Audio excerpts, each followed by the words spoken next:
আলহামদুলিল্লাহি রাব্বিল আলামিন ওয়াল আকিবাতু লিল মুত্তাকিন আসসালাতু ওয়াসসালামু আলা রাসূলিহিল কারীম ওয়া আলিহি ওয়া আসহাবিহি আজমাইন। আন্দোলনরত ইসলামী সমমনা ৮ দলের যৌথ উদ্যোগে জুলাই সনদ বাস্তবায়ন সহ ৫ দফা দাবি আদায়ের লক্ষ্যে আজ বরিশাল অঞ্চলের বেস পার্কে আজ ঐতিহাসিক এই সমাবেশের সম্মানিত সভাপতি, সম্মেলনের সম্মানিত প্রধান অতিথি,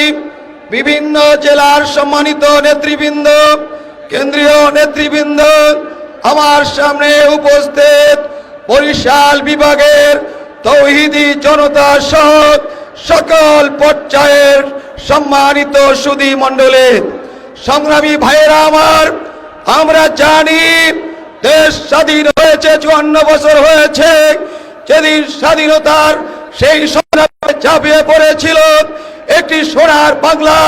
বৈষম্যহীন বাংলাদেশ গড়ার জন্য আমাদের ভাইয়েরা রক্ত দিয়েছিল, জীবন দিয়েছিল। ৫৪ বছরের ব্যবধানে আমরা দেখি